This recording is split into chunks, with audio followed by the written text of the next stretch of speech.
Azam Khan jail गए। मैं आपसे पूछना चाहता हूं, कौन सा समाजवादी का नेता गाजियाबाद का आकर के डीएम के गया कि यह गलत हुआ है? नसीम खान ने 5,000 हस्ताक्षर किए कांग्रेस का नेता होते हुए।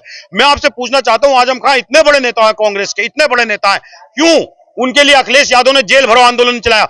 मैं जेल गया हजाऊ, उसके लिए मैं छोटा सा नेता हूं, कांग्रेस का बड़ा नेता नहीं हूं। राज बब्बर अध्यक्ष थे, राज बब्बर आके 4 घंटे मेरे साथ जेल रहे। ये होता अपने नेताओं को साथ देना। कांग्रेस अपने नेताओं का साथ देती है, ताकत के साथ देती है, अपने नेताओं को यतीम नहीं छोड़ती है।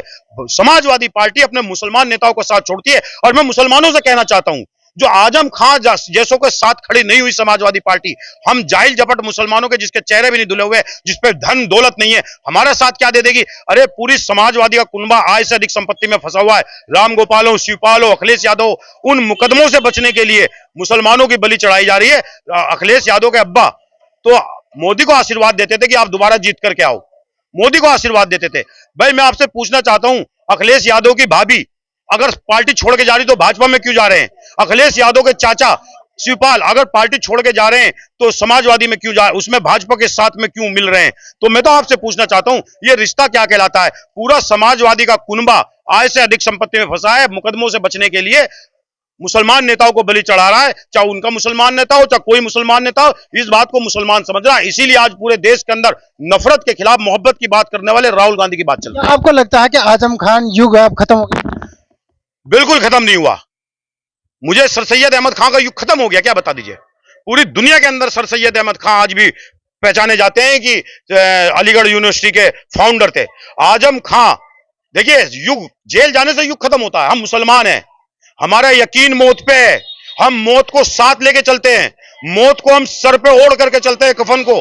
हम मौत का रास्ता हमारा अल्लाह से मिलाने का रास्ता है। तो आप तो कह रहे हैं जेल जाने के बाद युग खत्म हुआ है, हमारा कब्र में जाने के बाद भी युग खत्म नहीं होगा।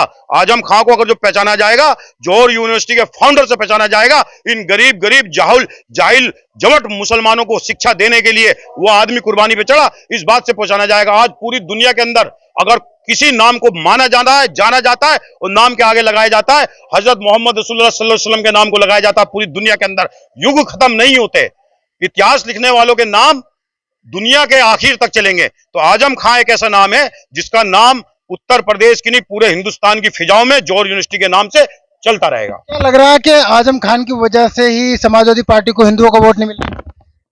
देखिए, ये आपका अपना प्रश्न है। फिर जाए अखिलेश यादव ले हिंदुओं का वोट, हिंदू हमारे भाई हैं, हिंदू अब समाजवादी को वोट नहीं देने जा रहे हैं। लेकिन आजम खान से तो सुन तो लीजिए, आप हिंदुओं की बात कर रहे हैं, समाजवादी क्यों है? समाजवादी क्या है? समाजवादी 95% हिंदू है हम हिमाचल के अंदर, 5% मुसलमान है। अभी सुपड़ा साहब क्या भारतीय जनता पार्टी का कांग्रेस जीती है। मध्य प्रदेश के अंदर 80% हिंदू है, 20% हिंदुओं के अलावा है, वहां सुपड़ा साहब होने जा रहा है। आज सर्वे में आ रहा मध्य प्रदेश के अंदर जीत रही है। इस देश का हिंदू और मुसलमान साथ मिलकर प्यार के साथ कंधे से कंधा मिला करके कांग्रेस को वोट दे जाना है। हवा में उड़ने जा रहे हैं जो धर्म की और जात की राजनीति करते थे।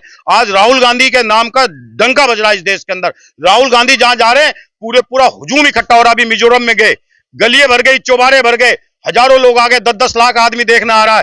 अरे कुलियों के पास राहुल गांधी जा रहे हैं, बड़इयों के पास राहुल गांधी जा रहे हैं, कारपेंटरों के पास राहुल गांधी जा रहे हैं, केक बनाने वालों के पास राहुल गांधी जा रहे हैं, किसानों के पास राहुल गांधी जा रहे हैं, महिलाओं के पास। कौन सा ऐसा नेता है जो जा रहा है? अरे ये नेता जा रहे हैं नोटों की गड्डियों के पास। केवल राहुल गांधी है जो हम जैसे जो है उजले मुंह वालों के, गरीबों के, गुरबाओं के पास आ रहे हैं।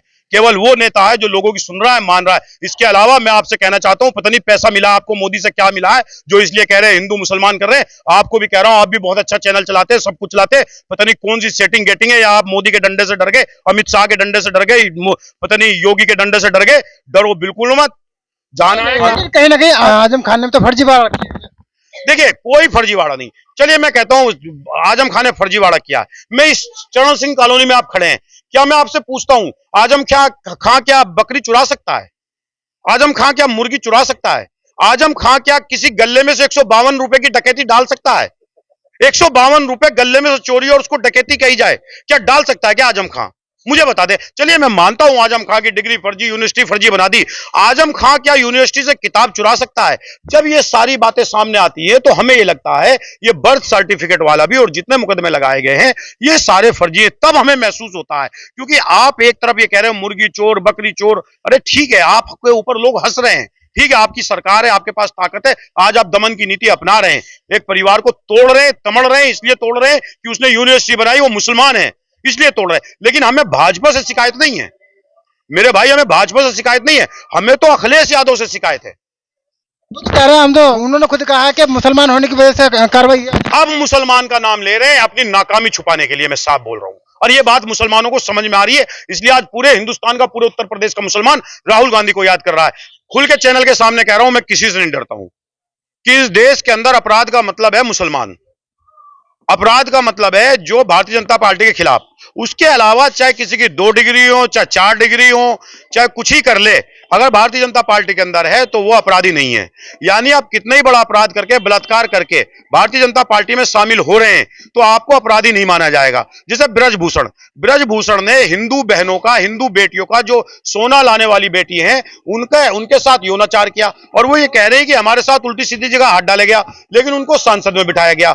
बात रही कि जहां तक अपराध की, जहां तक जो है जहां तक अमानवीय बातों की, तो जब 3 तलाक की बात होती है तो कहते हैं मुसलमान बेटी को तलाक नहीं होना चाहिए। अगर तलाक देता तो वो लड़का गलत है, वो तो तलाक देके छोड़ रहा है, वो गलत है। तो फिर मैं आपसे पूछता हूं, नरेंद्र मोदी सही कैसे हो सकते हैं जिसने बिना तलाक के अपनी ब्याहता पत्नी को छोड़ा हुआ है? तो आप दोहरी बात नहीं कर सकते। यानी कि आपने तो अपने चुनाव लड़ने के फॉर्म पे आज तक ब्याहता भी नहीं लिखा। नरेंद्र मोदी ने आज तक ये नहीं लिखा मैं शादीशुदा हूं या नहीं हूं।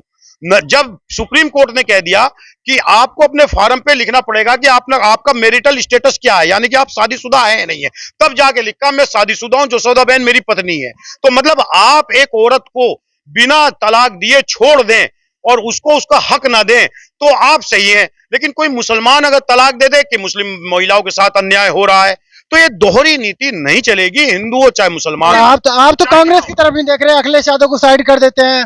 6-6 महीने तक मीटिंग होती है इंडिया गठबंधन, लेकिन उसके बाद में साइड कर देते हैं। साइड इसलिए करते हैं, भारतीय जनता पार्टी को जिताने जा रहे हैं। जब इनका मध्य प्रदेश में कुछ नहीं है, क्यों वहां कैंडिडेट खड़ा कर रहे हैं? वहां सीट नहीं कर रहे हैं, वहां समाजवादी मैं कह रहा हूं क्यों खड़ा कर रहे हैं। मैं सच्चाई बताना चाह रहा हूं आपको। हैदराबाद के अंदर असदुद्दीन ओवैसी ने डी राजा, जो कि मुसलमानों को सबसे ज्यादा गाली बकता है, उसके खिलाफ कैंडिडेट नहीं खड़ा किया, उसके खिलाफ नहीं खड़ा किया। एक कांग्रेस ने मुसलमान कैंडिडेट दिया जो मुसलमानों की बात करता, उसके खिलाफ कैंडिडेट खड़ा कर दिया। मध्य प्रदेश में मुसलमानों की कितनी सीट जिताओगे? भाजपा को जिताओगे, और जो मुसलमानों की बात करता है उसे हराओगे, जो दलितों की बात कर रहा है उसे हराओगे, जो ब्राह्मणों की बात करता है उसे हराओगे, और आप भी ऐसी बात बोलोगे। आपको सच्चाई आपसे सवाल देश भी तो पूछता है कि मध्य प्रदेश में कितने मुसलमानों को सीट दी। अरे हमसे ही सवाल देश पूछ रहा है ना, जाके मोदी से पूछ लो, हिम्मत हो, वीके सिंह से पूछ लो। लोकतंत्र के ठेकेदार तो कांग्रेस और डंडा पंडा सब तोड़ देंगे तुम्हारा। मोदी से पूछ के दिखाओ। आप आ जाते हैं डंडा लेकर के, नसीम खान ये बताओ, राहुल गांधी ये बताओ, फला बताओ। अरे इस डंडे को लेकर के जाके सुनीता दयाल बैठी है, पूरा लोगों के टीन टपटे सब तोड़ दी जा रही, दुकानें को सामने से, बेचारा छां में बैठ रहता, किसी गरीब की झुग्गी तोड़ रहे हैं, फुटपाथ को साफ करने के नाम पर पे लोगों का ठेली पटरी उजाड़ रहे हैं, उनसे भी तो पूछ लो ना जाकर के। ये पूरे देश की बात करने आ गए। गाजियाबाद के अंदर लोग मर रहे हैं, कुट रहे हैं, उनको कारोबार नहीं किया जाता, मॉल चलाने के लिए गरीबों के कारोबार छीने जा रहे हैं, उनसे पूछो ना, वीके सिंह से पूछो ना। अभी मर गए 2-3 लड़के, एक मुसलमान लड़का यहां से पुलिस ने उठा करके विजयनगर थाने में ला करके मार दिया, कस्सार जो कपड़े धोता था धोबी समाज से, उसके बारे में तो नहीं पूछते हो जाकर के। मुसलमान मारा जा रहा है उसके बारे में तो नहीं पूछते हो। आ जाते हो कांग्रेस के लोगों के मुंह में माइक ठूसने। अरे हम तो विपक्ष में है, हम सवाल करेंगे, हमारा सवाल उनसे पूछो जाकर के, हमसे सवाल पूछ रहे हो। मतलब जब हम मनमोहन सरकार में थे तब भी ये डंडा लेके हमारे मुंह में ठूस देते थे, और आज हम विपक्ष में तब भी डंडा, मतलब हमारे भी जोर चल रहा है सबका, दूसरों पे नहीं चल रहा। इजराइल का मसला चल रहा है तो सारे के सारे इजराइल के साथ खड़े हो गए, क्योंकि वहां मुसलमान पिट रहा है तो मुसलमानों के साथ खड़े हो जाए। अरे इस डंडे का सही इस्तेमाल कर लो ना भाई, इस डंडे का सही इस्तेमाल कर लो। ठीक है, बहुत बहुत शुक्रिया। चलो हम